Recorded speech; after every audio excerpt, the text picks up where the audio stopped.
Have you been told that testosterone will just do all the work for your voice? Or maybe you've been scared to start tea because you're worried about what it might do to your singing voice. If you've ever felt like transmasculine voice training is just an afterthought in the world of gender-affirming voice work, then this book was written for you. Hi, I'm Renee, and I'm a gender-affirming voice teacher. Welcome to Trans Voice Training Book Club, the series where I read the books so you can decide what belongs on your shelf. Great! I'll go hit the books! This is episode 2 of this series. Last time, we looked at Liz Jackson Hearn's One Weird Trick, which I've linked here and below if you missed it. Today, we're diving into The Transmasculine Voice, A Guide to Vocal Euphoria by Stephen Davidson. The book itself is slim, just 100 pages, spiral-bound, self-published with a fun purple cover. Love that. When you first pick it up, it feels really approachable. It's designed to make the reader feel at ease, which I think is so important when you're working on something as vulnerable as your voice. But before we get into what's inside this book, let's meet the author. We've got the exclusive interview. Hi, I'm Stephen. I'm Canadian, but I live in London. In London, I've been conducting the London Trans Choir since 2017, so we're coming up on an anniversary, which is very exciting. And I'm a trans voice coach. I do speaking and singing voice with all kinds of different people. And I wrote a book. That's me. So what's actually inside? The book is organized into clear sections: how the voice works, body stuff, including proprioception, body scanning, top surgery, co-occurring conditions, and testosterone, speaking voice exercises, singing voice exercises, and a conclusion. It covers all the main voice characteristics: pitch, resonance, vocal weight, and inflection. So whether you're a complete beginner or you've been working on your voice for a while, there's something in here for you. Okay, so far, so good.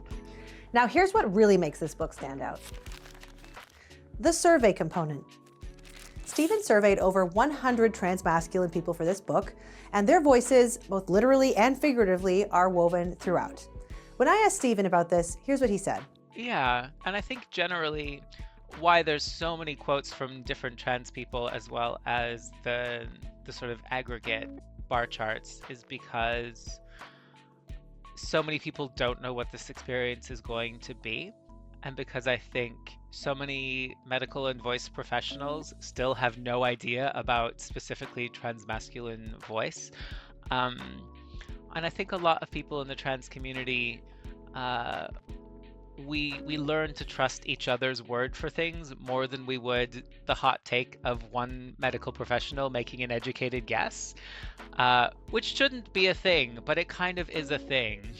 I would believe 100 trans people over basically any one medical professional, which, you know, is not really... We should be able to trust them, but there's just not the information out there. The survey results are presented as bar charts and personal accounts organized into sections called quotes from the community. Each section asks a question like, how has your relationship with your voice changed as you transitioned? And then shares responses from real people. I quite like that. One of the most interesting statistics, only 85% of respondents reported experiencing a pitch drop on tea. What? Okay, I said only 85%. I recognize that that is the majority, but that means that 15% of people did not experience a pitch drop even on testosterone. And I think that's really interesting. Firstly, because we kind of assume that tea will do so much work for us, and it won't necessarily, depending on our habit. Not. Yeah, right? Like it depends. Yeah, who can say? Who can say? I love this because it sets realistic expectations. If you're someone who's been told, just go on tea and your voice will fix itself, this book gently but clearly says, not necessarily. And if you don't experience a big pitch drop, you're not broken. You're just part of that 15%. For someone who might feel alone in their journey, seeing these personal accounts can be incredibly validating. Why a Transmasc-specific book? As we saw in the last episode of this series, there are general trans voice books out there that are geared towards any trans person with any voice goal, but this is the only book I know of that is specifically for transmasculine people, written by a transmasculine person. Due time for man. I asked Stephen why he decided to focus the book in this way. A couple of things. I feel like for a lot of voice professionals and just sort of general medical people, transmasculine voice is often a bit of an afterthought. Because they assume, number one, everyone's going to go on T, and number two, T will do all of the work for you, which is a little irritating because neither is true. And I also think that a lot of Transmasc people are scared of what T might do to their voice, and or they think they can't really change their voice very much without being on T. So I really wanted to sort of address all of the concerns and the anxieties and the kind of implicit just being left out of it all.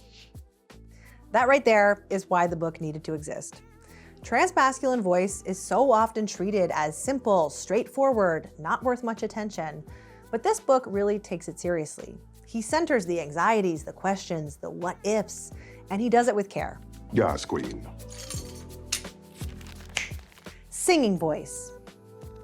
Another thing that really sets this book apart is how much space it dedicates to singing voice. About half the book is focused on speaking and the other half is focused on singing. And that's unusual. Many trans voice resources, mine included, focused almost entirely on speaking voice. But Stephen comes from a music background and he runs a choir, so of course singing is part of his practice. I think for transmasculine voice in particular, I think there's still this sort of prevailing myth that T will ruin your singing voice. And I certainly have loads of students who put off taking T because they wanted to preserve their singing voice. He goes on to talk about why singing practice can actually help with speaking voice. And I also think for all kinds of trans voices that singing practice can be such a useful companion to speaking practice. For Transmasc voice, the fullness and the air support and the noise of it all goes a long way, I feel. Now, my approach to gender-affirming voice is different. I specifically took singing out of my courses because I found that some students were intimidated by it. And I wanted to make things as accessible as possible. So no music, no notation, no singing, just speech. I just want simple answers to simple questions. But that doesn't mean that I think Stephen's approach is wrong. It's just different from mine. And there are tons of people who want both speaking and singing information. So if you're a singer or if you're curious about how your voice might change on T and you don't want to lose your singing voice, this book is going to be incredibly valuable to you. One thing to note, the singing exercises do use music notation. You don't need to be able to read like complex key signatures or anything, but you do need to be able to read notes on a staff. That might be a barrier for some people, but if you're a singer who already reads music, especially if you've ever sung in a choir that uses standard sheet music, it'll feel totally natural. Noted. The speaking exercises, on the other hand, are completely non-musical, no notation at all. So even if you skip the singing sections, you'll still get a ton of value from this book. The Vocal Euphoria Philosophy. Now, let's talk about that subtitle, A Guide to Vocal Euphoria. I asked Stephen how he defines vocal euphoria, and frankly, his answer was lovely. I feel like it's just like a little tickle where you make a noise and you really like how it sounds, or 9 times out of 10, you like how it feels to make that sound. Like the first time you find a really kind of warm, chesty sound and you're like, oh, I felt my voice here. Or like you learn an exercise and it's just like a fun, bubbly little stim and you're like, oh, I want to do that again and again and again. I think that for me, all of that is euphoria. It's that feeling of again. I love that. For him and also for me, it's not about hitting a target or sounding a certain way. It's about finding sounds that feel good in your body and that you want to make again and again. I feel great. This philosophy is directly connected to Stephen's work with the London Trans Choir. Because people come to the choir a little bit scared, a little bit shy, not quite trusting their voice. And I feel like the practice of singing in a group and of singing broadly and just sort of trying that new thing, doing all of the warm-ups together, the big thing that it leads to is people trusting their voice. The exercises. So what are the actual exercises like? Like I said, this book is slim, so there aren't like a ton of exercises in there, but the ones that are here are simple, foundational, designed for a layperson to understand, and they cover all the main vocal characteristics: pitch, resonance, vocal weight, and inflection. Let me give you an example of how Stephen explains an exercise. This one is about creating warmth in your voice. Hold your hand up to your mouth and blow some cold air into it like you're trying to cool off a spoonful of hot soup. Now blow some warm air onto it like you're trying to fog up a window. When we blow warm air, we open up our mouth and pharynx. The air moves through a bigger space. We might encourage our tummy muscles to push a bigger volume of air to fill up that space. We can't speak quite in the same position as we blow warm air to fog a window, but now we've found what it feels like. Try counting to 5 with a nice warm sound. I thought that was such a clear, effective explanation, and the warm air, cold air thing, I had never heard that before, and I think it's brilliant. Why didn't I think of that? Cut, print, check the gate, moving on. When I asked Stephen what exercise he'd recommend if someone could only do one thing from the book, this is what he said. Have a big yawn and a stretch. You're gonna be friends, Stephen. I know this from that answer. The don't panic approach.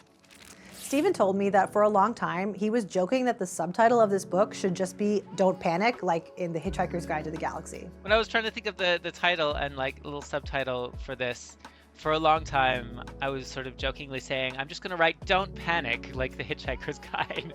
Because honestly, it's just that. And to be honest, that is the vibe of the whole book. It has the words, "Don't panic" on its cover. It sets realistic expectations. It addresses anxieties head on, it doesn't overpromise what tea will do, and it doesn't make you feel like you're broken if your experience doesn't match someone else's.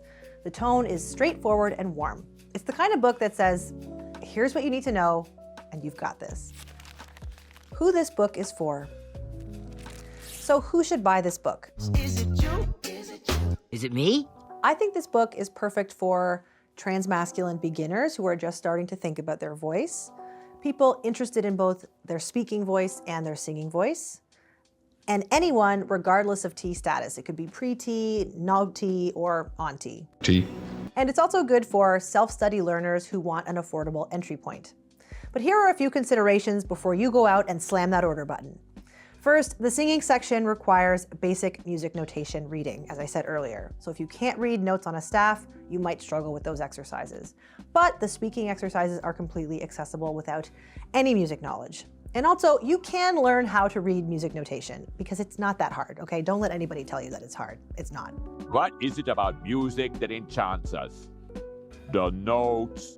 Another thing you might want to know about this book before you buy is that the tone is just the facts. So if you want something more playful or joke heavy, this might not be your vibe. But if you want clear, straightforward information, then this is perfect. That seems pretty straightforward. And the last thing I think you might want to know is that, like my own course, Masculinize Your Voice Without Testosterone, this book does talk about cultural norms around masculinity. If your goals are very non-standard or outside those norms, you might want something with more general trans voice information. But if your goals generally align with what's culturally understood as masculine, no matter what culture you're coming from, this book will serve you well. My review. If you're a transmasculine beginner looking for a place to start, absolutely yes, buy this book. For the boys. This is the only transmasculine specific voice book I know of, and it's by a transmasculine person for transmasculine people. And that rules.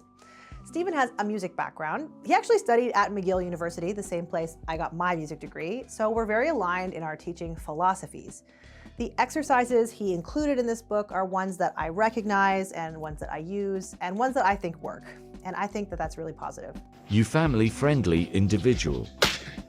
The book is also deeply trans-centered. It's not written from the outside looking in. It's written by someone who's lived this, who runs a trans choir, who's been working with trans voices for a long time, and it's affordable and accessible.